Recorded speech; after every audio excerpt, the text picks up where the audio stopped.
guys can talk, but I got people that are going to be tuning in and listening, so I got to get started. It's better than saying, I don't care if you're going to be quiet or not, I'm still going to talk. All right, so we actually finished chapter 4, and we're on chapter 5. And chapter 5 is the 5 forms for a firm foundation. I'm not good at alliterations because I get lost in my tongue there. It's like speaking in non-tongue. The 5 forms for a firm foundation. I'll do this. I don't normally read this much scripture, but this is the verse for this chapter is like Luke 6:39 through 49. And so there's just a lot of stuff here. But listen to what they're talking about and listen for foundational things, things that are like on the bottom that we need to have before we can start. And this is Jesus, and he spake a parable unto them, can the blind lead the blind? Shall not they both fall into the ditch? The disciple is not above his master, but everyone that is perfect, that word perfect meaning mature, shall be as his master. And why beholdest thou the mote in thy brother's eyes, but perceive not the beam that is in thine own eye? Either how canst thou say to thy brother, Brother, let me pull out the mote that's in thine eye, when thou thyself beholdest not the beam that's in thine own eye? Thou hypocrite, cast out first the beam in thine own eye, and then thou shalt see clearly to pull out the mote that is in thy brother's eye. That's what we were talking about in first talk. You can't help others until you're okay. Verse 43, for a good tree bringeth forth not corrupt fruit, neither does a corrupt tree bring forth good fruit. For every tree is known by his own fruit. For of thorns men do not gather figs, nor of a bramble bush gather they grapes. A good man out of the good treasure of his heart bringeth forth that which is good, and an evil man out of the evil treasure of his heart bringeth forth that which is evil. For of the abundance of the heart his mouth speaketh. That's where everything comes from, is our heart. And why call ye me Lord, Lord, and do not the things which I say? That's a really rough one right there. I don't like that verse very much at all, because it's bad, because I do that a lot. And why call ye me Lord, Lord, and do not the things which I say? Whosoever cometh to me and heareth my sayings and doeth them, I will show you to whom he is like. He is like a man which built his house and digged deep and laid the foundation on a rock. And when the flood arose, the stream beat vehemently upon the house and could not shake it, for it was founded upon a rock. But he that heareth and doeth not is like a man without a foundation is like the man that without a foundation built a house upon the earth, against which the stream did beat vehemently, and immediately it fell, and the ruin of that house was great. And that one, there is a way which seemeth right unto man.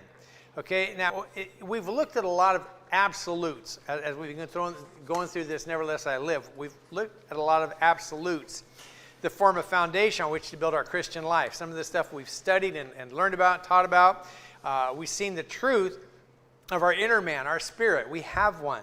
That's what communes with God. Our outer man, our soul. That's our mind, will, and emotions. We've seen the truth that freedom is only found in submission to authority. That'd be a good one. That's one that will help. That helps me. Freedom is only found in submission to authority. It's always the rebel that thinks he's free, when in essence he's just killing himself. Okay, we've seen the truth that Jesus is the way, the truth, and the life, and that's it. We've seen the truth that the only way to have the abundant Christian life is by knowing and following the will of God. We've seen the truth of our death, burial, and resurrection with Christ. That's what he's told us. And nevertheless I live, but Christ liveth within me. We've seen the truth of Christ living within us. And these are absolutes. That's not a word that gets used a lot. We use it in math, but it doesn't really mean that, absolute value. It does mean that. It has a very specific meaning. But these are absolutes. And that's not something that society likes right now. These are foundations, the foundations of justification and sanctification, our salvation, and the way we live after salvation. These are foundations for that. Absolutes are things that cannot, have not, and will not change. They're absolute. It's not like, well, it's absolute today. But tomorrow, it's just up in the air. It's not the way it is. It's just the things are always the same. A value or a principle which is universally valid. This is what an absolute is. A value or a principle which is universally valid. Anywhere, anytime, in any situation, it's valid. That means it works. Logically, it's true. And it also has truth, of which may be viewed without relation to other things. We can look at an absolute all by itself. In geometry, we start with things they're called undefined terms. We have a point, a line, and a plane, and you can't define them. You can just describe them because they're just there, and that's what you build on. They're not definable; they're describable, and that's the way absolutes are with Christ. Everything in life needs to be built on a foundation of absolutes. If we want it to stand in a time of storm, there's a lot of people out there that build their life on relativity.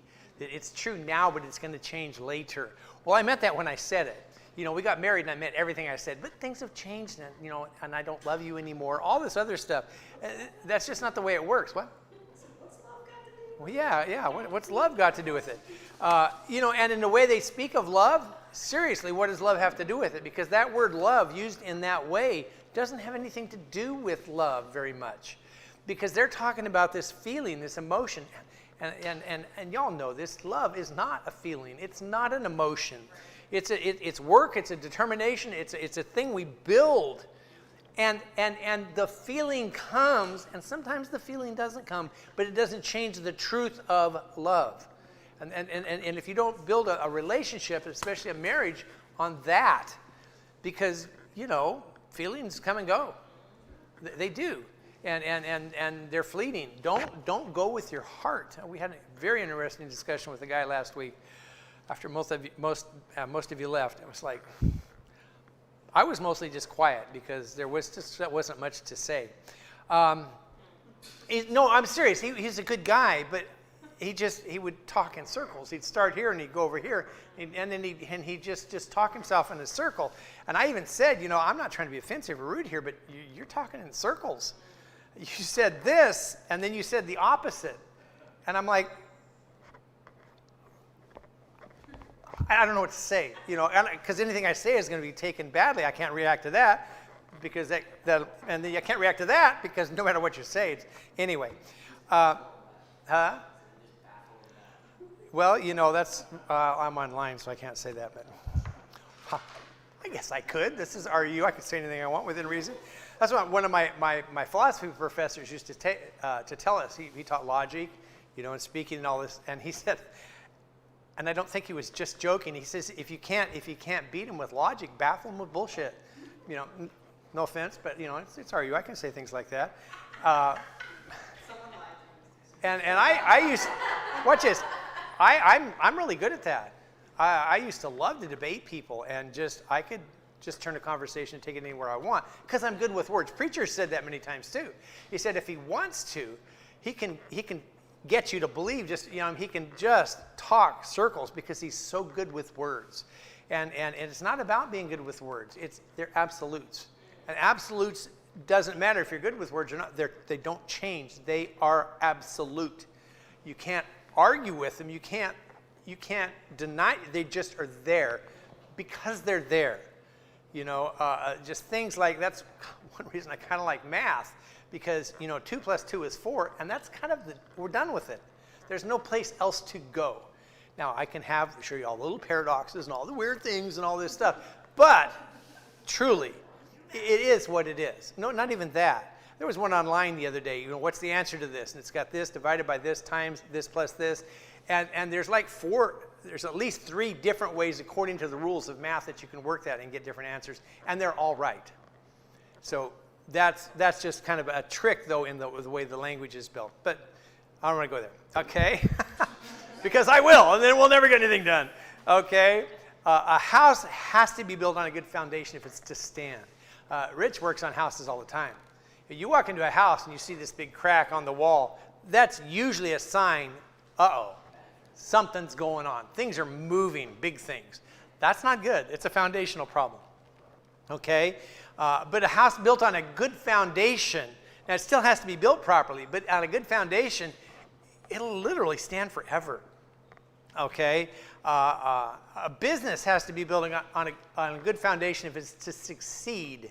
Not if it's to make money for a period of time, but if it's to succeed, it has to be built on proper foundation of honesty and truth and ethics. Now, I'm not saying there's not a lot of scams out there. They make a lot of money and they get out. I'm talking about a good business that's going to be solid and it's going to withstand storms and it's going to last. Okay? Our relationship has to be built on a proper foundation if it's to be healthy. Our Christian life has to be built on a firm foundation if it's going to grow. And again, the title of this chapter is The 5 Forms of a Firm Foundation. And I can't say that without spinning, so it's a good thing you're not sitting close. So let's take that apart. Forms. I'm not going to explain the number 5. I was sitting there thinking about why 5 is important to God, because it's kind of what I like a naturally occurring number, like this many, on our toes. You know, that's just something that's there. 10. That makes sense to our brains. Okay, it works that way. You know, and 2 eyes, and all this other stuff. Just, I mean, but I don't want to go. If you ever get into a church that teaches numerology, it's really fun to listen to, but it gets a little bit weird after a while. Anyway, form. A form is a mold or something that gives shape. Okay, you know, if you pour concrete, you put it into a form. When you're done, it's dried, you take away the form, and you have the shape that you wanted, a form. Firm means to be established, unmoving, unyielding to pressure. I like that word. It's firm. It's established. It's not going anywhere. It's unmoving. It doesn't matter the pressure you apply. It's firm. It's not going to change. Okay? A foundation is a basis for supporting a structure. I know there's other definitions and meanings of those words, but for what we're doing, we're going to use that. So if we put it all back together, we have 5 molds or patterns that will shape and establish an unyielding support for a structure, our life, our Christian life. Okay, and that's what I want. That's what you want. How do I build my life? I have to have the right foundation to build it on. I have to have it in the right shape. I have to build it in the right way. And if I will do that, it will automatically be right. Okay, because it can't help itself. And that's what the life with Christ is all about. It's not about us making it right. It's about us doing what is right, and God takes care of the making of it right if you want. Just like our homes, the durability, the strength, the growth of our spiritual life is dependent on its foundation. So without a proper foundation, our spiritual life will crumble and fall. We see a lot of Christians that are kind of surface Christians, and they just built this kind of Facebook life. And when things happen, it falls because they don't have anything. Nothing's holding it up. The winds blow it away. The water washes it away. It's all talk. It's all facade. There's nothing really there. My life was like that for a long time. Seriously, it was just all there. But it was just all the things that I built, okay? So, number 1, the first thing here is to follow. And I love teaching about this. This really, I really love this. Have you ever heard the saying, everything rises and falls on leadership? You ever heard that? Have you ever heard the saying, everything rises and falls on fellowship? Because a leader can't lead without followers, and a follower can't follow without a leader. They're interdependent. There's neither one is more important. They're both important.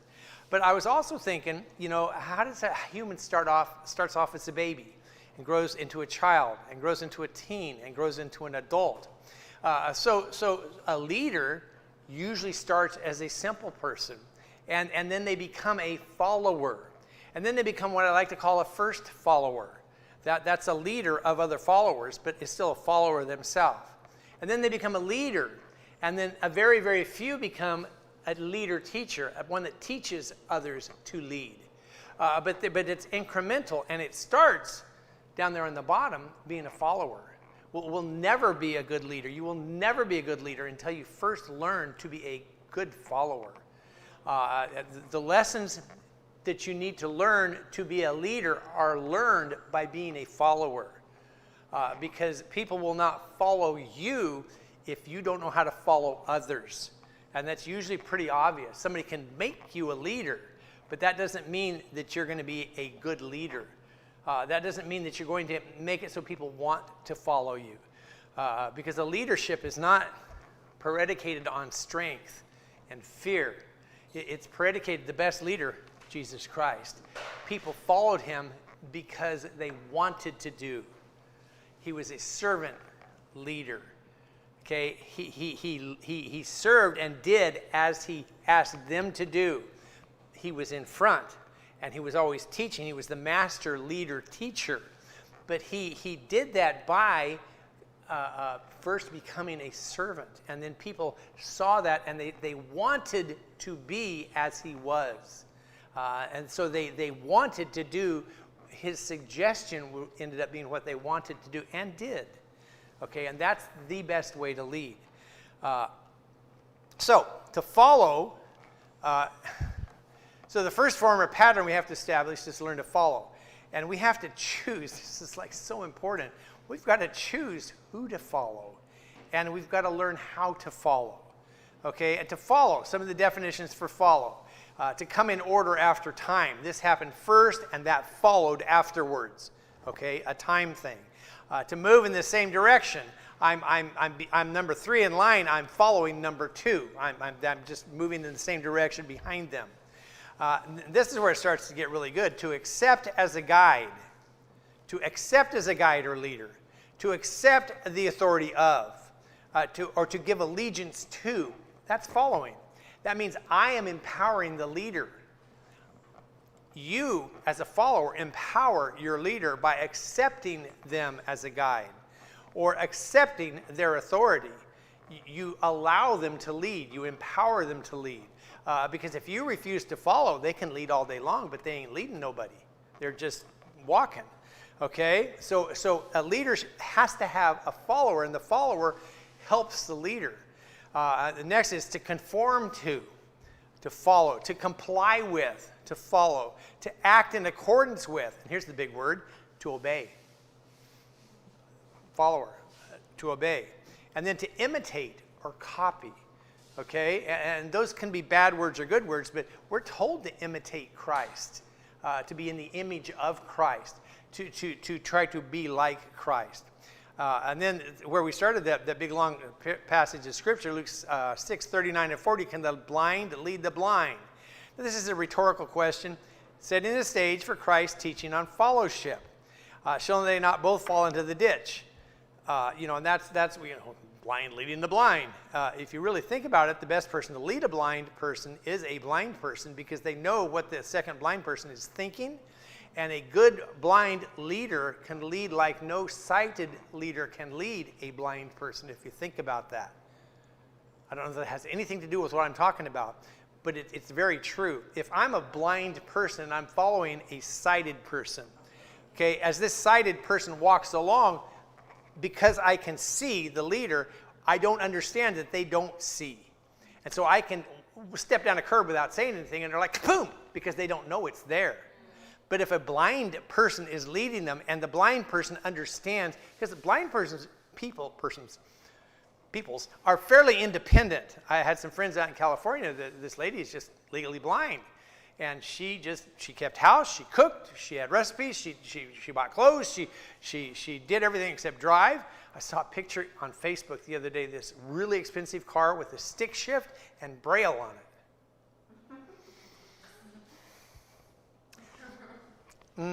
I don't know. That's just one of those things, like, the Braille on the ATM machine, the drive-up ATM. So anyway, but that blind person that can conduct himself as a blind person, who better to lead a person that's blind? Because they understand. They get it. They will be able to do, say, and help them like nobody else can because they really do get it. Now, I'm not saying, an alcoholic is the one that's going to lead me if I'm an alcoholic. That's not what I'm trying to say. Although, on some level, a recovered alcoholic that's a Christian, that's living the proper life, that's why, certain times people come in here, I send them to Jason Greitzer because he lived it. I never have. I don't have the empathy. I don't have the understanding. I know what God's word says, but he's lived that.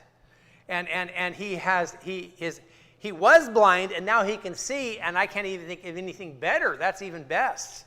Because he does understand, but he can also see, but he can also lead that blind person to sight for themselves. So that's just, I really like that. That's really good. Nothing was planned. That just all came out. And the disciple is not above his master. A lot of times, we're supposed to be followers, and we tell the leader what to do. Like, wait a minute. They're the leader. Why are we telling them what to do? They're the leader. But everyone that is perfect, properly trained, mature, will be as his master. There's nothing wrong with being as the master is still the master. But the closer I am to him, the better he's able to lead me, because the better I'm able to follow. And that makes him much more effective, and that which makes me more effective. And I'm not above him, I'm as him. I'm kind of on a level almost, but he's still the leader. Okay? I'll be able to get just started here just a little bit, and then we'll stop. So first of all, who we follow determines our destination. This is really important. This is what I was talking about in First Talk. Who we follow determines our destination. First, we have to understand that when we're following, this is like one of those statements. You'll like this. When we're following, we're not leading. We're following. Now, that sounds kind of circular, but we mess that up. I mess that up. When we're following, we're not leading. We're following. And we have to remember that, because we get confused a lot. And we think we know better than. And you know what? Maybe we do. Pastor says it all the same time. Says it all the time. If you don't like the way I pastor my church, fine. Go pastor your own church. But I'm the pastor. He's been given that by God. That is his responsibility and role. Let him lead. Let him pastor. It's our job to follow. That doesn't mean he's perfect. That doesn't even mean he's right in everything, but he is the leader, and he is the pastor, and I'm not. And if I don't like it, that's fine. I don't have to stay here. Been there, done that. That very thing. I did not like it. I did not agree, and I was quiet, and I left, because that's what I had to do. I'm not there to tell them how to do it. That's between them and God. It's not my business. But I do have the right to leave. We need to get that, okay? So the first step to being a follower is to stop being a leader. Stop doing your own thing and follow. We call ourselves followers, but we're always trying to lead. We're trying to tell others what to do and how to do it. Not my place, unless the leader tells me to do it to those following me, a first follower. And they're very important people. That's my job. That's who I am. I'm not a leader. I'm a first follower. I am the best second man of anybody. I'm not bragging here. The worst years of my life in the restaurant business is when I was the manager. It was horrible. I'm not a manager. And I went to the guy that hired me to be the manager. It was the same guy I worked for. He promoted me to manager from assistant manager. And I said, look, this is not good. This is not working. Get a manager. Let me go back to being an assistant. I will make this the most successful restaurant in town. And I did. Not I personally, but that was my function. I could help him because I could just do all these things. He would lead, make decisions. The biggest thing was the monkey rested on his back, not on mine. That's where I don't like. I don't want to be that person. I will help you do anything in the universe, but I want you to make the decisions, because then it's up to you, not up to me. And if I see things going squirrely, I'll go somewhere and say, hey, leader, not doing a good job over here, big boss. And I did that also. I got some managers fired, not because out of spitefulness, because they're hurting the business. That was my job. And that's what the owner of the company, I had a long talk with him. I said, I will be that person for you. I'm just not a good leader. And I helped him find a good leader that just took the restaurant and made it incredibly successful. That's who I was. That's what I did. That's where I'm good at. You find your level of competency and don't rise above it. That's a bad thing for everybody. That's what happens in government work. You do a really good job here and they promote you here and you never get promoted again because you're not good at that. You were good at that. and you shouldn't be there because you're not doing a good job. You were great there. And we need to learn to recognize that, all of us. And if you're the leader, lead. But if you're a follower, follow. I'll just stop here because I just love teaching this. This is my favorite thing. I can teach good about being a follower because that's who I is. That's me.